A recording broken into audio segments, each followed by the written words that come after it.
What are some of the mistakes that you see other MSPs making when they are either working in or considering working in the Google ecosystem? I think it's a good question, actually. I mean, in terms of mistakes, I think the biggest mistake I think is dismissing it completely. I think you should look at it, even if you decide it's not for you. I think I see so many people doing that. But I think you need to get at least one person on your team if you're a small MSP trained up and at a level they can support. A lot of MSPs can get into trouble if they can't help with basic support inquiries. I mean, like it is much simpler to support, but things still happen, especially if you're integrating it with Active Directory or if you've got Chromebooks and things. So I think the real mistake is get one person on your team really sort of having a good level of knowledge so that you don't lose your first client because they don't think you're up to it. And then you can grow. Then you can grow from there. It gets easier.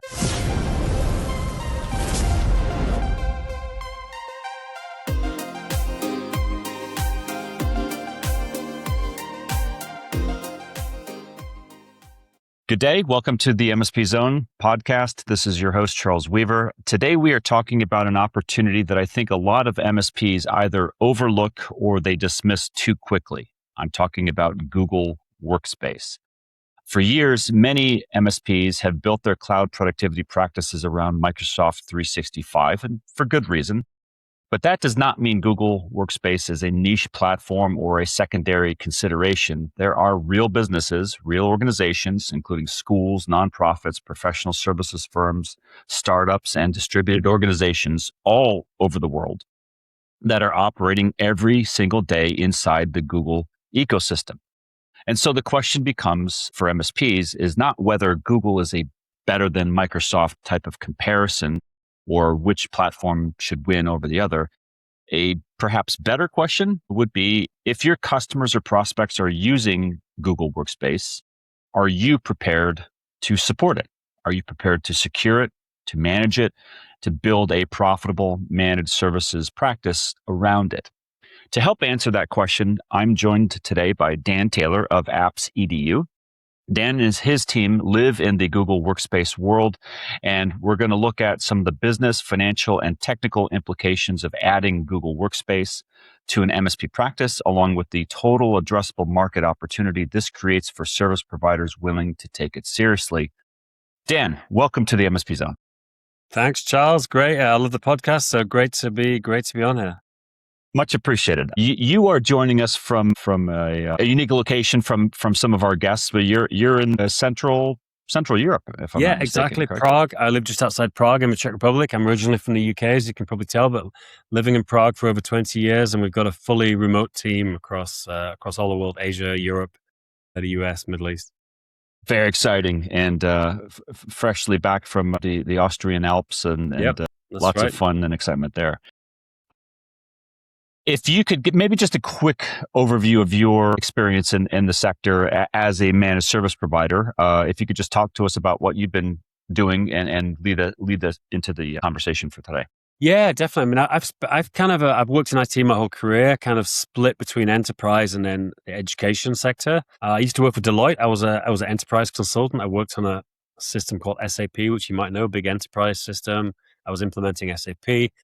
I then went to become a freelance contractor, which I think is kind of a good transition to running your own business, being a freelancer, taking short-term contracts, different things. I'd worked in some cool places. I worked across Asia, Netherlands, US and Silicon Valley, the Caribbean. So I did a lot of interesting contracts. And then set up my company, Apps EDU, about 15 years ago. Really just by chance, I had a guy, my former boss, who he moved around a bit. And when he used to get a new job, he would bring his team in. So I got contracts in the various places he worked. And he went to work for Google, and he said, take a look at Google Workspace for Education. It's completely free back in those days.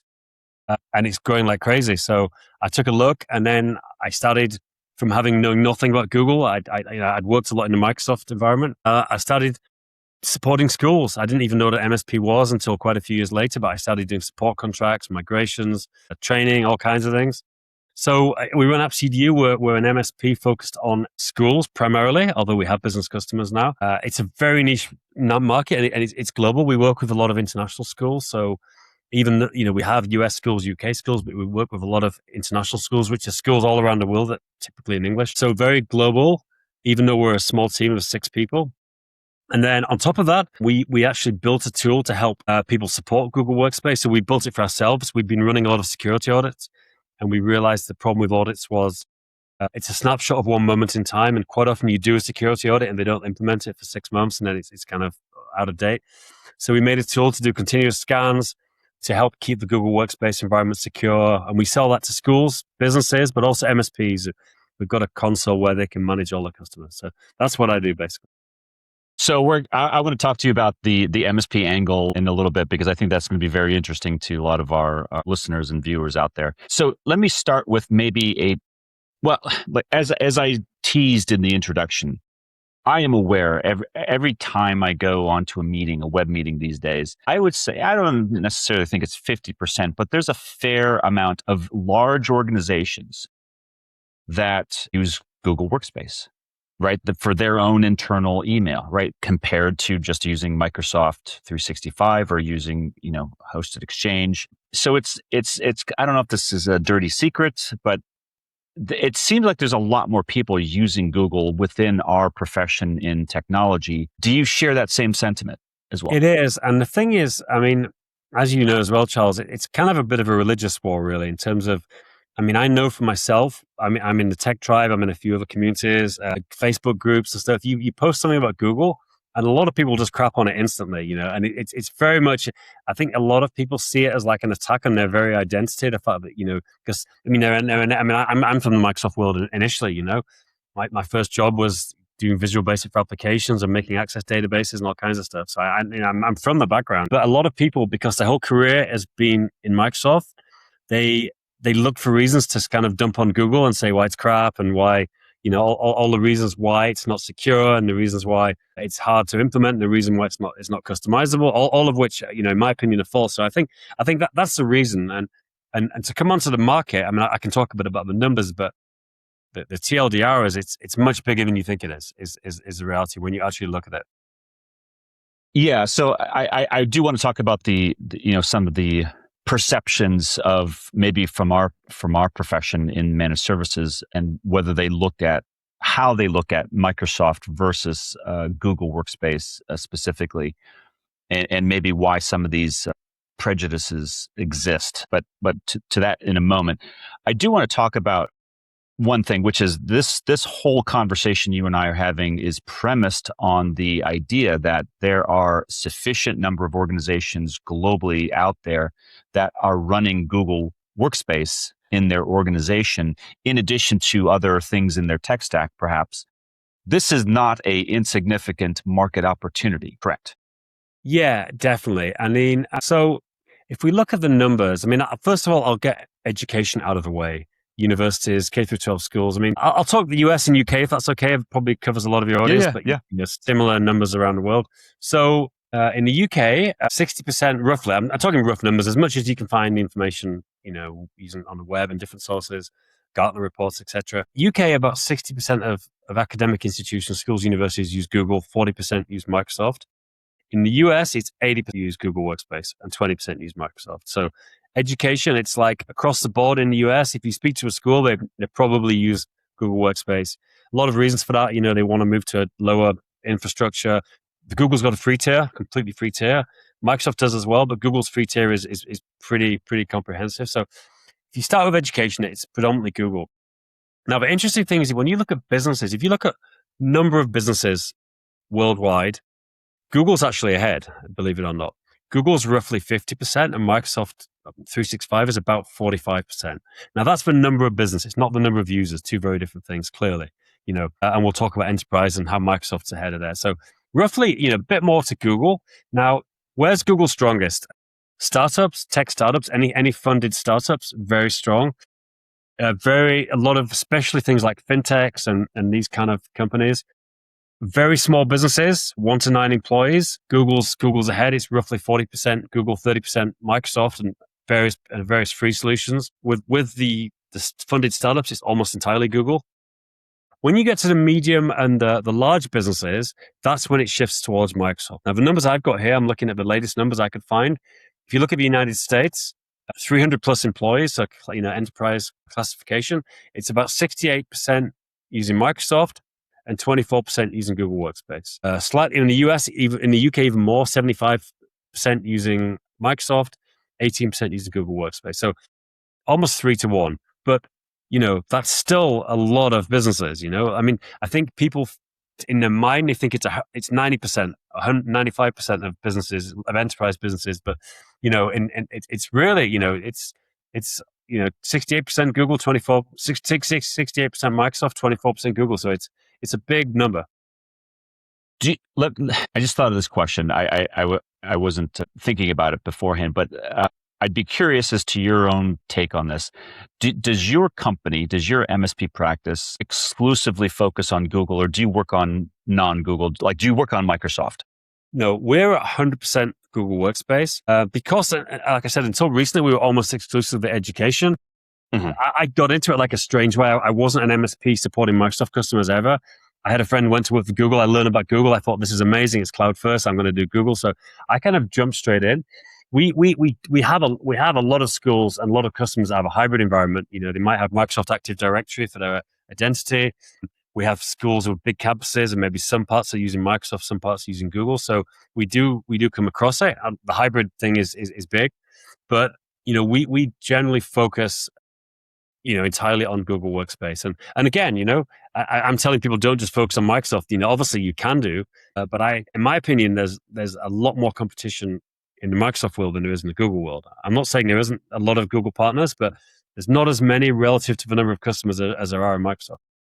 Yeah, I guess I understood, and I think my question was rooted in this notion that you don't have to be looking at a MSP practice decision as I must choose one practice or the other. I believe it's a blended. I think you're going to be a stronger practice if you can handle both competencies, but that's just my opinion. Yeah, I think especially if you're going after a vertical, like you're going after dentists or lawyers, and then if you can support a lawyer that uses Google or a lawyer that uses Microsoft, because a lot of the other systems are going to be the same, and Google Workspace, might come onto this more later, is pretty simple to support. It's relative to Microsoft, the number of moving pieces. It's easier to get. It's easier to get to a 80% level than it is Microsoft, for sure. Dan, my perception talking to some MSPs has been they have a very strong Microsoft presence for reasons we'll talk about shortly, and they come across a Google opportunity and they say, interesting, let me consider it. Can I do it? I don't have the right tools. The answer is no. And they pass. And they don't take on the customer. I don't know what that is like in Europe, but I would imagine, the same tool limitations exist. Probably why you did what you did and built the tools that you built.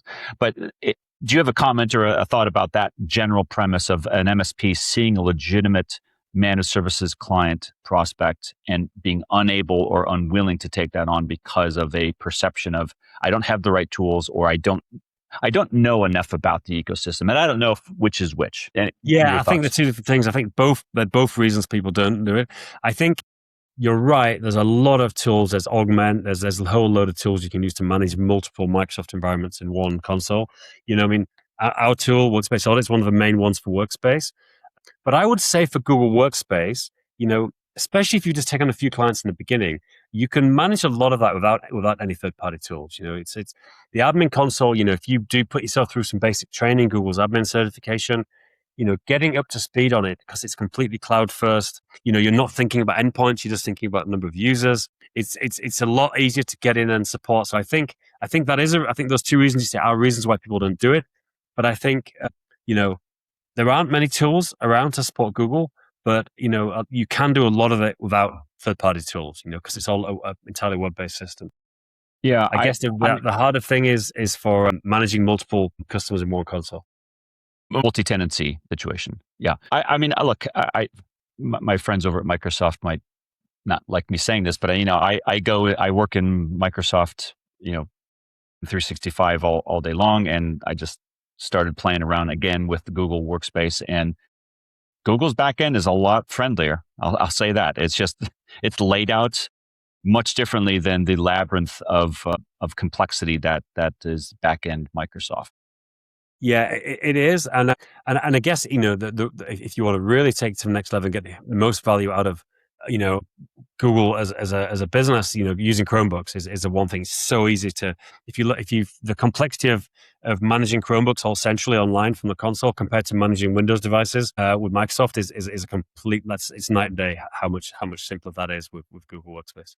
I'm glad you brought that up, Dan. So I think that in a university, an academic education environment where Chromebooks might be part of the educational system, they're giving it out to students, they're encouraging students to use it along with the suite of Google applications that are running on it. That would be a significant characteristic. I think a lot of MSPs would approach a Google Workspace customer as they are maybe a fintech, maybe they're a startup. Let's say for this scenario, not in education, Google, I think that they would look at it just like they would look at Microsoft 365, which is no MSP I know goes into this looking to make their money, the majority of their margin on Microsoft, and probably not looking to do the same on Google either. It's a means into the endpoint or to other more valuable margin-rich services. Sure. Do you agree with that? And if so, or if not, why? Yeah, I mean, obviously, you make the margins aren't great on Google Workspace. I mean, for education, you get 20% from year one and then 12% future years. For business, it's 12%, but it can even go down to 5% in some cases. So the margins aren't great, but in terms of what you can also sell, it's very similar to what you can sell in the Microsoft world. So first of all, support agreements, ongoing, your standard MSP support model. That's exactly the same with Google Workspace, like I said.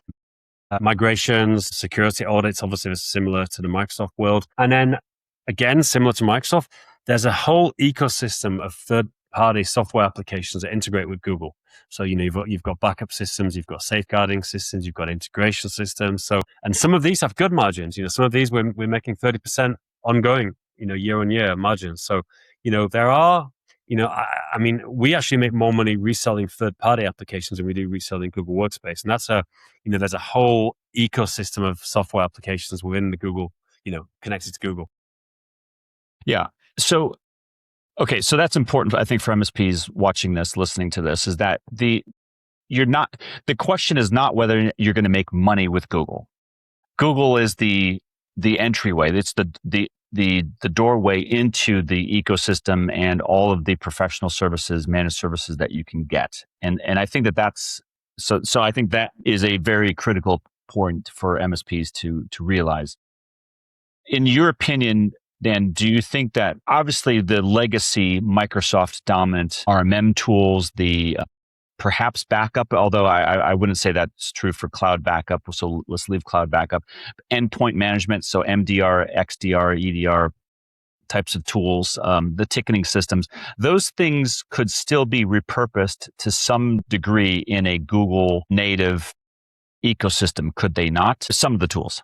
They could, some of them. I mean, generally speaking, you don't need an RMM solution if you're using Google Workspace typically. So I think, yes, you can for sure. I mean, obviously, if you're working with people like Pax8, they have Google solutions and Microsoft solutions, so that's all the same. But generally, you need a lot less. You generally don't need most of the tools you need to support Microsoft in the Google environment. Your endpoint stuff is really, you can do all that from the Google Admin Console. If you're managing Chrome browser or if you're managing Chromebooks, because obviously, you don't just have to manage Chromebooks. You can manage the Chrome browser across devices. And there's a lot of great, ways you can do that, enforcing two-step verification and enforcing the age of the device and security settings and stuff. So that you can do directly in Google. You don't need any kind of third-party system for that. So I think it's less. There is less systems required with Google. Okay, so that being said, that's going to bode well for the MSP who has already made a significant investment, perhaps in their tech stack, their IT management stack. So if they go to a firm such as yours, Apps EDU, and they start to subscribe to some of your, are you more on the security side than the monitoring, based on what you just last said? Both. I mean, we do security, and we help with optimizing systems for daily use as well. So our system Workspace Audit, but just how we work. Yeah, security is a big part of it, but also optimizing Workspace in the Google environment for work basically is also a big part of what we do. Yeah. So it doesn't seem like there is a cost prohibitive barrier for any MSP to get into or add Google Workspace customers, just based off of my short conversation with you so far. There's essentially zero cost to get started. You can find all the training, Google's training information is all free. Everything's online on YouTube. Very simple to get set up. Obviously, you want to become a Google partner. That they want you to have a certain number of certifications and things, but you can work around that once. I wouldn't become a partner from day one. I'd get some Google customers and then work to do that. Depending on the territory you're in, sometimes you have to work through a distributor like Synex or Ingram Micro. Some countries you can go direct. You can have your own console. We've got a variety depending on the country because we operate in so many countries. But essentially, there's very low cost to no cost really to get started, and no real extra systems you need. I mean, like I said, it's actually you can take away some systems that you're using in the Microsoft world. I do want to talk about AI and its impact on the tech stack, but as you probably know, many MSPs, particularly in the Microsoft ecosystem, like and have been taught for 3 decades now that the single pane of glass is the prototypical setup, right? You have one dashboard where you're looking at all of your multi-tenant customers. Should MSPs give that up when they add Google Workspace because they're going to be looking into a different native dashboard, or no? No, you don't need to give that up. I mean, there are tools that have. I mean, obviously, our tool, Workspace Audit, we have a multi-tenant dashboard. It's a different tool, but general audit tool, GAT. You probably might have a GAT Labs. They've got a system where you can monitor multiple ones. So no, you don't have to give it up. Also, if you're a bit more techie, you can use AppScript and BigQuery, and you can create your own dashboards and things. People do that as well. But you don't have to give it up. But there's a lot more options with Microsoft. That's true for sure. It's a much bigger ecosystem of support systems, to support a multi-tenant environment. At the pace that I'm hearing MSPs are doing internal development, right? One MSP business owner just a few months ago said they're hiring more developers now than they are service technicians because the ability to code, with the support of AI, I'm assuming, is outpacing the ability of the vendor community to create tools at a cost-effective basis. So I'm thinking that there's probably a lot of ways that they could take a tool like yours, looking at the Google side of things, take their tools working on the Microsoft side of things, and create some very nice Definitely, middleware. yeah, sure. Yeah, I've heard of a lot of people creating their own dashboards and things, and very easy to do that in the Google environment with Google tools. Once you get up to speed, there's a learning curve to there's a lot of different tools as well. You've got to learn about AppSheet, AppScript. There's anti-gravity. There's Google changes the names constantly and stops products. That's definitely a downside of Google. They're famous. The Google graveyard's a real thing. They'll bring something in and then they'll get rid of it or they'll merge it. And so I think that is one thing to add, actually. In the Google environment, you do have to kind of stay on top of it more. Microsoft moves, it's a bit like an oil tanker. It tends to move a bit slower. Things stay the same. Products keep the same names. They do change, but Google, it's very fast paced. Point of clarification, Dan, you do not consider your technology an EDR, right? You are firmly at the identity user Google Workspace management layer, correct? Definitely correct. Yeah, that's right. Okay. So having said that, then if they were using a tool like yours and they already had an EDR, technology in their tech stack, are those able to be used together and layered with other, like I said, native tools that they're using perhaps for Microsoft dominant customers? Yes, you can. I mean, obviously, if you're supporting Windows devices, because obviously Google runs on anything. You can run it on Macs, Linux, PCs, Chromebooks, whatever. So you can still use your endpoint detection and response for the devices, but a lot of it. The thing about Google Workspace is it runs entirely in the Chrome browser, and you can manage the Chrome browser from the admin console. So you kind of don't necessarily. I got to think what is an EDR when you said it, because it's not something that ever comes into my mind. Because I'm not managing the device. I mean, with Google Workspace, you can check a lot of things from just managing the Chrome browser. You can see how old, if it's a near an end of life device. You can see if it's had patches. You can see, if there's two-step verification enforced, etc. So you can do a lot. But yeah, it's really in the Google world. EDR is not something I really think about at all. You're probably of the age like I am where the term thin client still Yeah, means something, right? exactly. Kids are probably like, Yeah, what's exactly. thin client? Is that a new diet fad? That no, it's it was the forerunner, I think, of cloud, right? Definitely. Of natively tapping into a central server, desktop experience, which is definitely Microsoft 365. It's definitely Google Workspace. I'm just trying to paint a picture for MSPs out there of the types of things that they're going to need, and it sounds like just based on off of your kind of comments that obviously they're going to have to back up, right? Google does not back up natively in the way that you would need for a business resilience audit, or right? For like if we're MSP verify, if we're auditing an MSP, they're going to still need to show that they're backing up their cloud data, whether they're on Microsoft or Google. So there are some tools they're going to have to bring to the table as well, correct? Yeah, definitely. And that, you can obviously do you can export things to your own device, hardware backup. There's a lot of cloud backup solutions. We resell. That's actually a big part of our business, is reselling cloud backup solutions. I mean, a lot of people will argue in the Google world, you don't need a backup solution. Everything's triple backed up by Google. It's, have every security compliance. But like you say, IT audits, cyber insurance, things like that, people want to see a backup. So yeah, that's something that's very easy to do in the Google world as well. Most of these tools are automatic. They just run in the background. You don't, there's no ongoing configuration required. I assume that being in the MSP space, you run into your colleagues who are also MSPs. What are some of the mistakes that you see other MSPs making when they are either working in or considering working in the Google ecosystem? I think it's a good question, actually. I mean, in terms of mistakes, I think the biggest mistake is dismissing it completely. I think you should look at it, even if you decide it's not for you. I think I see so many people doing that.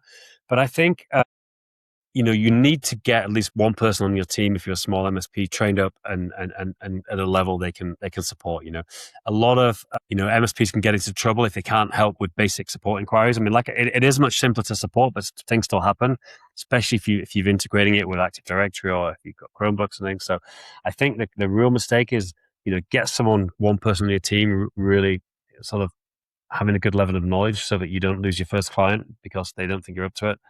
And then you can grow. Then you can grow from there. It gets easier. Yeah, so that's a good. Maybe you brought up a stereotype or perception of the MSP that this is so easy that it doesn't need to be managed. Yeah. I don't hear that in what you're saying at all. No, I don't think that's what you're saying either. The change, it's interesting. Like 10 years ago, 10 years ago, I used to run admin. We used to run a lot of training events. I used to run admin boot camp, and I used to cover out the whole console in a half day. Now, if you want to do an admin boot camp, you're talking, 2-3 days to a week to get, but which is a long time, but you can get to a pretty good level. If you study for a week, you'll be at a pretty high level of Google. So it's not as hard as Microsoft 365, but you're right. Your point is correct, that it does take work. It's not something you can just work. But, with AI now, obviously Google Gemini, that's something. Gemini is a big thing now. You can sell Gemini licenses the same as Copilot. So we actually have a growing part of our business is selling Gemini licenses as well. The Google indexes itself really well in Gemini, so you can find ways to using AI, you can cover problems pretty easily as well. Yeah, cover gaps in your knowledge. That's a good segue actually into the AI theme, which is I think Microsoft's Copilot is becoming kind of I don't want to say standard, but it's a good entry level AI product that a lot of MSPs are supporting now. Do you find the same is true for Google's AI Gemini, right? Yeah, exactly. Well, the thing is, I mean, with Google Workspace, you've got different paid versions, and what you get is, which is a really amazing use of AI. Google has integrated the AI directly into all the applications, into Docs, into Drive, into the admin console. Even, I mean, you go to your admin console and the AI is in there, in Sheets. In everything's there. So it's actually, you don't actually have to go to the Gemini to Google.com all that often, because it's actually so closely integrated with everything. And that's actually a big part of it. So, the standard licenses is included. You can buy these Google Air Pro licenses, which give you extra functionality. But most of it is integrated directly into the individual applications, really at a detailed level. Like in Slides, there's Slides AI it's all set up. It's got templates to help you create a whole presentation, things like that. So, Dan, I want to maybe talk a little bit about go-to-market strategy. So an MSP listening to this, watching this episode, they're let's say they're sold, right? Hey, Dan's making a compelling point. It's not as difficult as we thought it would be. It's not necessarily any worse than our Microsoft. Again, I look at what MSPs tell me, and Microsoft it is no longer the dominant revenue source. It's an entry point into the customer. It's a necessary thing they must manage. And I assume that's the same premise with Google. Let's talk about the go-to-market strategy. MSP with an existing tech stack, with an existing, let's say, expertise in their human assets in Microsoft. They want to get into Google. What should be the first, where should they start, in your opinion? Sure. I mean, the thing is, so it's quite easy to, with a pretty good high degree of accuracy, it's quite easy to identify who's using Google Workspace. You just do an MX record lookup. There's a couple of other sort of more techie ways, but very simple. You just go to MX Toolbox. If it shows Google MX record, it's not 100%, but it's 95%. Most of the time you'll see Google MX records. So if you decide, let's say, for example, you're going after, like I said, dentists before. Before you do whatever you're doing, direct outreach, whatever, you can quickly look up and see if that dentist is using Google Workspace, and you can tailor your sales message to Google about. You're not just saying, generally speaking, are you interested in this or this? I know you're a dentist that uses Google Workspace. You can look at other things they're using by looking at their website. So I think that's one thing. Identify who's using Google before you do outreach. I'd love to give you a great answer. I don't think that go-to-market strategy is any different from the Microsoft world. Everyone has different things that work for them. I'm still trying things. I've been doing this 15 years. So, we do a lot of we exhibit at events and trade shows. We've built our own community up, and because education is a very specific world where it's long-term relationships, people move around. So we're building up that kind of community like you've got. We've obviously do the usual. We've got SDRs trying to book appointments, and then account executives trying to demo and get people on. So I think any sales approach can work. I don't think there's anything specifically Google wise, there. But you can do marketing. You can do your YouTube channel. I think all these things work. But I think it's just good to identify who's using Google before you start doing whatever outreach you do. No, it's a fair point, a really fair point. I guess my question is that if an MSP is comfortable with selling a suite of services, not technologies, but services aimed at a business market that previously has been dominant or exclusive in the Microsoft ecosystem, that it's not going to really be that different in terms of messaging. It may be a little bit different in the back end tools, but it shouldn't be different in terms of what they message to a entity that still has the same cyber threats and cyber attack surface vulnerabilities, whether they're using Google or Microsoft. Do you agree with that? I agree exactly, because if you, you should always tailor your outreach. Obviously, everyone would agree with that. If you're focusing on a vertical, you talk about the threats specific to that vertical, and obviously the optimization things you need to think about that vertical. I think you should always do your research. And like I said, you look up if they're using Google Workspace, but you can use various other tools built with. You can look at their website. You can say, okay, it's a dentist. They're using this dental system. They're using this. So when you message, you say, I know you're using this system, this system, this system. By the way, maybe you don't need the third one because we can combine this.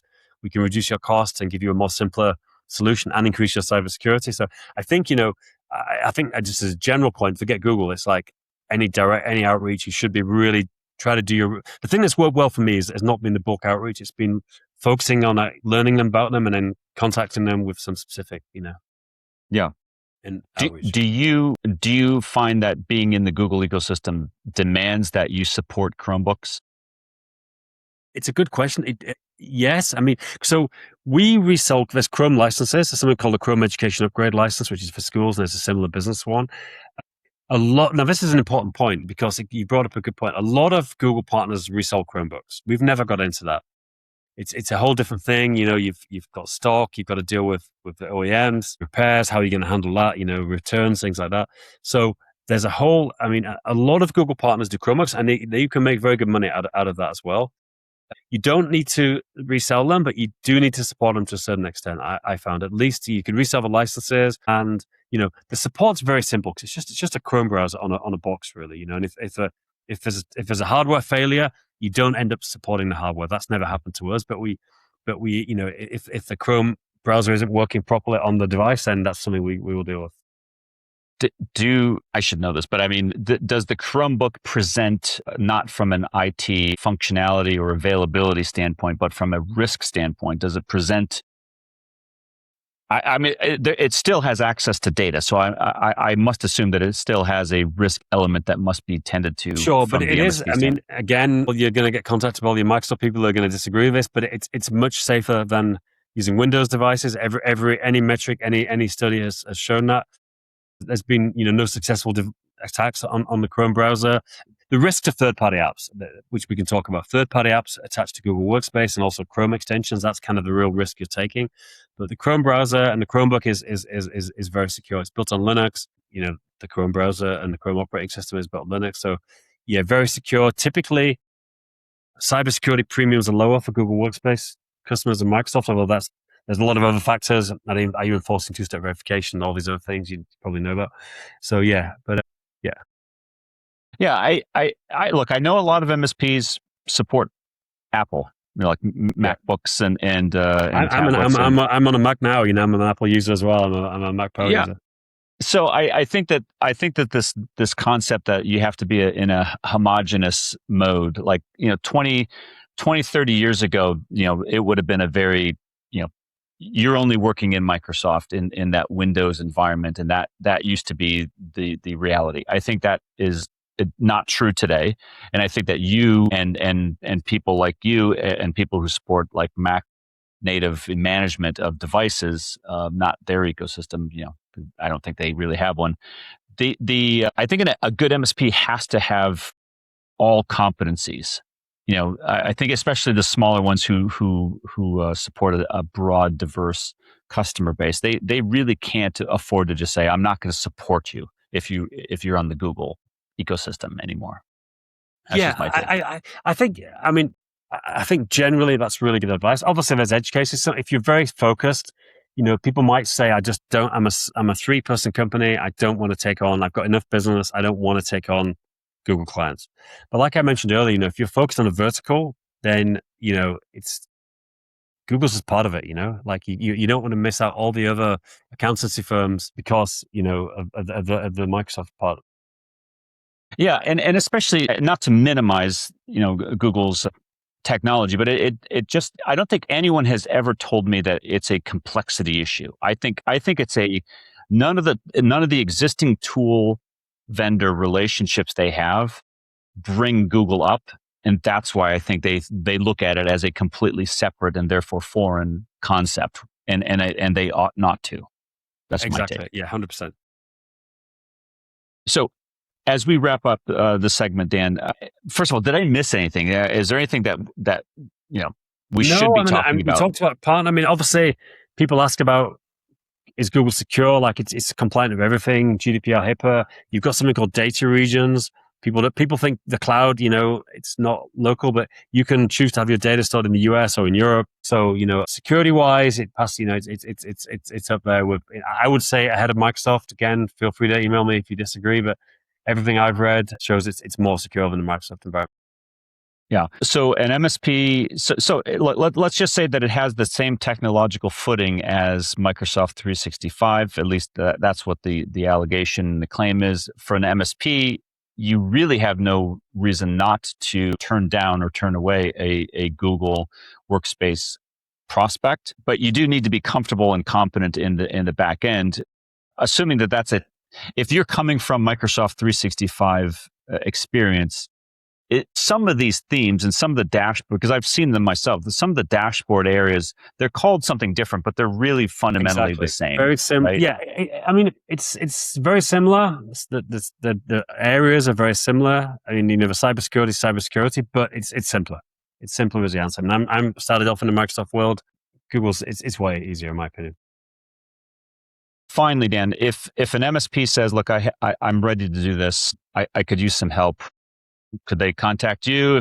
Yeah. Obviously, you have a platform and some technology experience that might be able to help them. Would they be able to reach out to you Yeah, directly? regardless of that, I'm always happy to help. I love being a member of these communities. So just drop, and if you're going to add my email in there, but dan@appsedu.com, dan@appsedu.com, drop me an email, reach out via you. I'm happy to help anyone. I love helping people with the Google stuff. And, even though I'm a Google MSP, I'm not at all scared about the competition. I mean, it's a huge market. I couldn't get a fraction of the market myself if I tried, so it's not something I worry about. Well, I mean, just from my perception, it doesn't seem to be as crowded, meaning the market competition as compared to RMM and IT management tools for the Windows marketplace, which is incredibly dense and it's a very busy marketplace for sure. But I think less partners attacking the customers in the Google Workspace. That's another big plus about it as well. Yeah, but that's good, but they still need to be managed. And from a compliance standpoint, it still needs to be something that I think is best handled by an MSP rather than not doing anything at all or having it not managed. Definitely. Do you agree with that? 100% agree. Yeah. Sure. All right. Dan Taylor from Apps EDU, if you are interested in learning more about being an MSP in the Google ecosystem, I think Dan's going to be a good resource for you. So please go check out his website, go contact him. But I hope this gave you a little bit more to consider and at least a little bit more to weigh when you are looking at taking on a new customer who happens to be partially or dominant in Google Microsoft or Google ecosystem. Don't just turn them away, right? I think that's the main lesson and takeaway from today's episode is don't just dismiss them. They are manageable. You can do it, and it may be a little bit easier than you thought it would be. Dan, thank you very much for coming on to the MSP Zone. Thank you, Charles. Stay safe, get certified. See you next time.